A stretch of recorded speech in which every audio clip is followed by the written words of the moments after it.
I'm the author of The Center, How Our Thoughts, Feelings, and Beliefs Shape Our Destiny.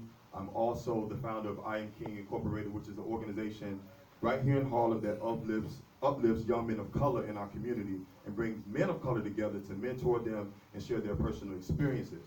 But tonight, I am here on behalf of my fraternity, Alpha Phi Alpha Fraternity Incorporated, to talk to you all about voter registration. So I want to let you all know that I will be here probably until about 10 o'clock tonight. If you are not registered to vote and you would like to be registered to vote, I'm registering people in the back. And I just want to let you all know how important it is that we are registered to vote. Our ancestors died for us to be here. And I hear, oftentimes in our community, I hear people say, I'm not going to vote, right? But you have a voice.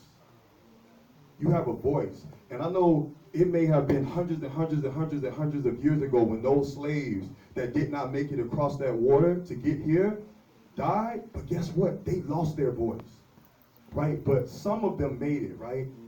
And that's why you're here. That's right. And so whether you're 18 or 88, use your voice. Use your voice. And one of the ways that we use our voices when we register to vote. One of the ways that we use our voice, right, is not just when we register to vote, but when we know why we're voting, and we know not just who's running in the presidential election, but when we know what the local issues are in our community. My fraternity, Alpha Phi Alpha Fraternity Incorporated, one of our national programs is called A Voteless People is a Hopeless People. It was started in the 1930s, and one of the reasons it was started is because even though there were people of color and minorities that were able to vote, etc., there were so many barriers that were up, that were blocking people from being able to vote. And if you realize now, there is we're facing those same type of issues in our communities across this country. In certain states, they're trying to block out and make it harder for college students to vote, and make it harder for young people to vote. And so what I want you all to realize is that when you use your voice, you're not only impacting you, you're impacting the kids and the young people that are going to come after you.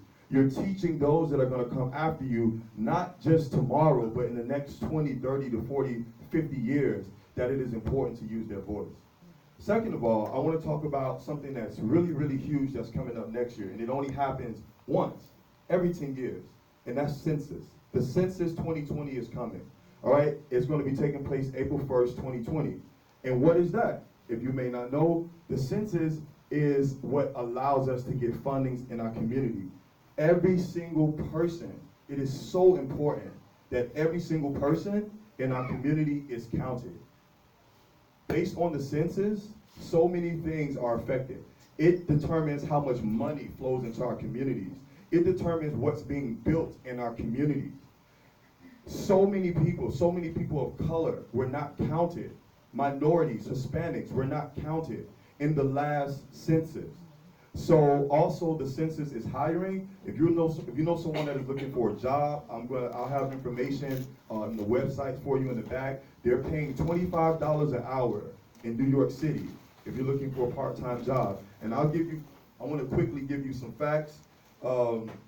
Approximately 6.5% of young Black and Hispanic children were not counted in the 2010 census. That's nearly twice the undercount rate for young white children, right? So when you walk in our neighborhoods and you see things that bother you, and you say to yourself, why don't we have this? And you say, why is this here and why is this not here? Understand that you have the power to be the change.